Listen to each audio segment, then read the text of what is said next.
अस्सलाम वालेकुम, this is me doctor गुलाम मुर्तज़ा। आज हम बड़े इंटरेस्टिंग एक टॉपिक पे बात करेंगे जो कि तेज़ाबियत का मसला है या सीने की जलन की प्रॉब्लम है या आप यूँ कहें कि मैदे की तेज़ाबियत का मसला है। इस पे बात करना इसलिए बहुत ज़्यादा अहम है क्योंकि बहुत ज़्यादा तादाद के अंदर लोग या तो डायरेक्ट इस मसले के साथ सफ़र कर रहे हैं, उन्हें ये प्रॉब्लम है, या किसी दूसरी बीमारी की वजह से अल्टीमेटली वो इसका शिकार हो जाते हैं। और अगर आप पूरी दुनिया में वर्ल्ड वाइड देखें तो लाखों रुपए की मेडिकेशन या मेडिसिन हर साल सिर्फ इस एक मसले के लिए इस्तेमाल की जाती हैं। अब इसके पीछे वजूहात क्या है, ये हमें क्यों हो रही हैं और इसे हम किस तरह एक सिंपल अपने घर पे मौजूद चीज़ों से किस तरह कवर कर सकते हैं, और क्या हमें इसके लिए मेडिकेशन की तरफ जाना चाहिए या हम अपना पैसा और वक्त दोनों ज़ाया कर रहे होते हैं, ये हम सारा आज इस वीडियो में डिस्कस करेंगे। लेकिन वीडियो प्रॉपर शुरू करने से पहले आपसे एक रिक्वेस्ट है और एक आपको वार्निंग समझ लें।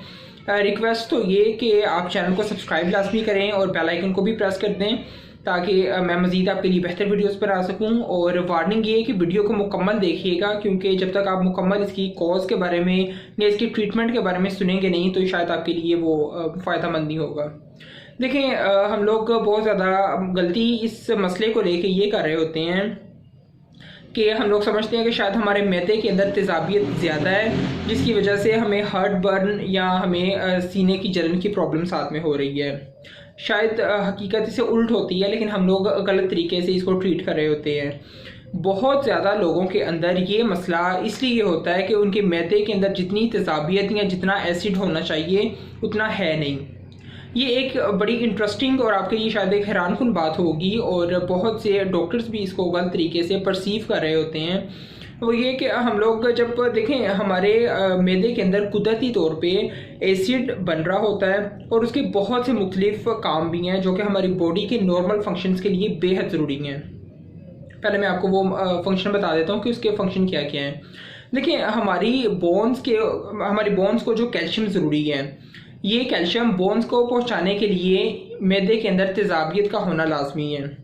अगर वो कैल्शियम अपनी जगह पे या हड्डियों के अंदर नहीं पहुंचेगी तो हमें ओस्टियोपोरोसिस या हड्डियां कमज़ोर हो जाना ये मसला देखने को मिलता है। फिर आयरन और विटामिन B12 ये चीज़ें खून तक पहुंचाने और फिर खून की आगे प्रोडक्शन करवाने के लिए भी हमारे मैदे के अंदर एक ख़ास हद तक तेज़ाबियत का होना ज़रूरी है। अच्छा, जब ये नहीं होगा तो हमारा ब्लड जो है वो नहीं बनेगा प्रॉपर और हमें अनीमिया की प्रॉब्लम या खून की कमी का मसला हो सकता है। तीसरा, इसका बहुत बड़ा यूज़ ये है कि हमारी खुराक के अंदर जितनी भी प्रोटीन्स होती हैं जो कि गोश्त के अंदर, अंडे के अंदर या मुख्तलिफ सब्जियों के थ्रू हमें प्रोटीन्स मिलती हैं और हमारे लिए बहुत ज़रूरी भी हैं, इन प्रोटीन्स को प्रॉपर तरीके से डाइजेस्ट या हज़म करवाने के लिए भी हमारे मैदे के अंदर एक ख़ास हद तक तेज़ाबियत का होना ज़रूरी है।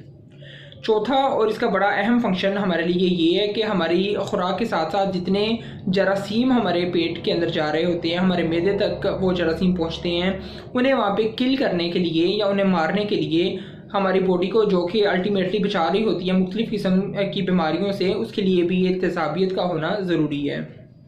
अब देखें, जब जैसे मैंने आपसे पहले डिस्कस किया कि ये तेज़ाबियत का होना खाने को हज़म करने के लिए स्पेशली प्रोटीन्स के लिए बहुत ज़्यादा ज़रूरी है। जब वहाँ पे प्रॉपर तरीके से ये एसिडिटी नहीं होगी तो जितना भी खाना है वो हज़म नहीं होगा प्रॉपर। जब वो प्रॉपर हज़म नहीं होगा तो वहाँ पे प्रेशर ज़्यादा कर देगा स्टमक के अंदर। जब स्टमक के अंदर प्रेशर इंक्रीज़ हो जाएगा तो आप पहले तो अपने स्टमक को समझने की कोशिश करें कि हमारे जो मैदा होता है उसके एक तो ऊपर भी बिल्कुल एक वॉल है जो कि बंद हो जाता है ताकि कोई भी एसिड वगैरह दोबारा खुराक की नाली में ना आए, और हमारे स्टमक के नीचे भी एक वॉल है कुदरती तौर पे। जब स्टमक के अंदर प्रेशर बहुत ज़्यादा हो जाएगा तो मैदे का जो ऊपर वाला वॉल है या ऊपर वाला कह लें कि एक दाखिली रास्ता है वो खुल जाएगा। उसके खुलने की वजह से जितना भी गैर हज़मशुदा खाना या ऐसी खुराक जो कि प्रॉपर तरीके से डाइजेस्ट नहीं हुई और उसके साथ बहुत ज़्यादा तेज़ाबियत भी है, वो हमारी खुराक की नाली में आना शुरू हो जाएगी। जब खुराक की नाली के अंदर ऐसा गैर हज़मशुदा खाना आना शुरू होगा तो वहाँ पे हमें सीने की जलन का मसला ये देखने को मिलता है। अब जैसे मैंने आपसे पहले ये चीज़ डिस्कस की कि हम जब डॉक्टर्स के पास जाते हैं तो वो ये समझ रहे होते हैं कि हमारे मैदे के अंदर शायद तेज़ाबियत का मसला ज़्यादा है, या लोग खुद से ये समझना शुरू कर देते हैं कि उनके स्टमक के अंदर एसिडिटी ऑलरेडी ज़्यादा है, लेकिन हकीकत इसके उल्ट होती है। अब जब प्रॉपर तरीके से हम अपने आप को एग्जामिन नहीं करते या प्रॉपर की कोई डॉक्टर हमें प्रॉपर तरीके से एग्जामिन नहीं करता तो वो पीपीआई या फिर एसिड ब्लॉकर ऐसी दवाइयाँ हमें देना शुरू कर देते हैं। अब ये जो एसिड ब्लॉकर जितनी भी दवाइयाँ हैं ये ऑलरेडी जो हमारे स्टमक के अंदर एसिड मौजूद था उसे भी कम कर देंगी। जब उसे कम कर देंगी जो कि हमें ज़्यादा करना था दरअसल, तो हमारे लिए मसला हल होने की बजाय मज़ीद बिगड़ता चला जाता है। हम लोग खुद अपने आप को नुकसान पहुंचाने की तरफ जा रहे होते हैं।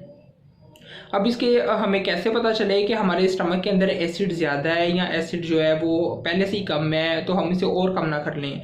देखें, इसके लिए हम एक छोटा सा टेस्ट परफॉर्म कर सकते हैं और ये जो टेस्ट है ये बड़ा सादा सा है। आप इसे अपने घर पे इजीली परफॉर्म कर सकते हैं, हर बंदा ये कर सकता है और इससे आपका एक तो पैसा बचेगा, दूसरा आपका टाइम बचेगा और तीसरा आप मुख्तलिफ़ किस्म की इन दवाइयों के इस्तेमाल की वजह से मसलों के अंदर आप उलझेंगे नहीं और ये गारंटी है। अब ये टेस्ट कैसा है? ये टेस्ट बड़ा सिंपल सा है जी। आपने आधा गिलास पानी का लेना है। आपने आधे गिलास पानी के अंदर half tea spoon baking soda जो होता है या सोडियम बाइकार्बोनेट, इसको आपने डाल लेना है आधा टीस्पून। अच्छा, अब ये आधा टीस्पून डालने के बाद आपने ये पानी पी लेना है। जब आप ये पानी पिएंगे, अब ये बेस है, अब ये बेस है जो कि हमने पानी के थ्रू इस्तेमाल की। जब ये स्टमक के एसिड के साथ जाके मिलेगी तो वहाँ पर कार्बन डाइऑक्साइड या गैस प्रोड्यूस होगी। जब ये गैस प्रोड्यूस होगी तो आपको डकार आना शुरू होंगे। अगर तो आपको डकार आ रहे हों या ये पानी पीने के बाद आना शुरू हो जाएं तो आप ये समझ लीजिएगा कि आपके जो मैदे के अंदर तेज़ाब है या जो एसिडिटी है वो प्रॉपर है। अगर तो आपको लेकिन ये डकार आने का मसला ना हो या आपको ये कंडीशन देखने को ना मिले तो आपके लिए ये एक क्लियर वार्निंग है कि आपकी जो ऑलरेडी स्टमक के अंदर जो एसिडिटी है, जो तेज़ाबियत है वो पहले से ही कम है। अब आपने उसे मज़ीद कम नहीं करना। अब इसका आप इलाज क्या करेंगे? इसका इलाज बहुत सिंपल सा है। जैसे मैंने आपको सिंपल सा इसका एक टेस्ट बताया है, बिल्कुल उसी तरह ट्रीटमेंट है। देखें, आपने सिर्फ एक चीज़ का इस्तेमाल करना है, एप्पल साइडर विनीगर या सेब का सिरका। ये आपको इजीली मार्केट से इन दोनों नामों से अवेलेबल है। आप किसी भी अच्छी ब्रांड का, किसी भी अच्छी कंपनी की आप एप्पल साइडर विनीगर की बोतल ले आएँ। अब इसको लाने के बाद आपने तकरीबन 1 या आधा ग्लास पानी आपने लेना है और उसके अंदर हाफ टी स्पून आपने एप्पल साइडर विनीगर का वो आपने डाल लेना है पोर्शन। जब आप ये पोर्शन डाल लेंगे, इनको अच्छे से मिक्स करने के बाद आपने दिन में 2 या 3 दफ़ा इसको इस्तेमाल करना है। इस एप्पल साइडर विनीगर को पानी में मिला के इस्तेमाल करने से आपके जो स्टमक के अंदर तेज़ाबियत है वो अपने नॉर्मल लेवल की तरफ आना शुरू हो जाएगी। और एक बड़ी इंटरेस्टिंग इसमें बात ये है कि जो एप्पल साइडर विनीगर की पीएच है वो भी 2 या 3 यानी कि वो तेज़ाबियत की तरफ है और हमारे स्टमक की जो पीएच है वो भी 2 या 3 है, वो भी यानी तेज़ाबियत की तरफ होती है। जब ये दोनों सेम पीएच वाली चीज़ें आपस में मिलेंगी तो हमारी जो तेज़ाबियत कम हुई थी स्टमक में, एसिडिटी कम थी और हमें बहुत से मसले देखने को मिल रहे थे, अब वो वक्त के साथ साथ कवर होना शुरू हो जाएंगे। लेकिन इसके अंदर आपको वार्निंग ये है कि अपने एप्पल साइडर विनीगर का इस्तेमाल बहुत ज़्यादा भी एकदम आपने शुरू नहीं कर देना और बहुत ज़्यादा जल्दी आपने इसको जो है वो छोड़ भी नहीं देना। आपने तकरीबन 2 या 3 वीक्स के अंदर अंदर आपने इसको ग्रेजुअली थोड़ा थोड़ा ज़्यादा करना है इसका पोर्शन, जब तक आप बेहतर फील ना करें। तो देखें, ये बहुत सिंपल सी एक इसकी होम रेमेडी थी और बड़ा सिंपल सा इसका एक टेस्ट था जो कि हम परफॉर्म करते हुए इजीली अपने आप को मॉनिटर या जज कर सकते हैं कि हमारी एसिडिटी वो ज़रूरत से कम है या वो प्रॉपर है या वो ज़रूरत से ज़्यादा बढ़ी हुई है। तो अगर तो आपको तेज़ाबियत का मसला कम है तो इसमें आप दूसरी एहतियातें ये भी कर सकते हैं सीने की जलन से बचाव के लिए कि जब भी आप खाना लें, मेन मील लें, चाहे वो लंच है या डिनर है, और स्पेशली रात के खाने के बाद आपने फ़ौरन से लेट नहीं जाना। तकरीबन 30 to 40 मिनट्स आपने बिल्कुल स्ट्रेट कंडीशन के अंदर आपने बैठना है या आपने मॉडरेट हल्की फुल्की वॉक करनी है। इससे आपका खाना थोड़ा बहुत डाइजेस्ट होगा और बिल्कुल फ़ौरन लेटने से जो हमें तेज़ाबियत का मसला वो हो रहा था, देखने को मिल रहा था, वो भी वक्त के साथ साथ बेहतरी की तरफ आना शुरू हो जाएगा। दूसरी एहतियात आप ये कर सकते हैं कि आप तकिया थोड़ा सा ऊंचा इस्तेमाल करें, यानी आप अपने सर का जो पोर्शन है वो थोड़ा सा अपनी बैली के पोर्शन से थोड़ा सा ऊपर रखें। जब ये आप अपने सीने का पोर्शन और अपने सर का पोर्शन बैली से थोड़ा ऊपर रखेंगे तब भी आपको स्टमक रिफ्लेक्स जो या एसिड रिफ्लेक्स हो रही थी जिसकी वजह से सीने की जलन देखने को मिलती है, ये मसला बहुत हद तक कवर हो जाएगा। आप अपना बहुत सा ख्याल रखें। Stay happy, stay healthy, stay blessed.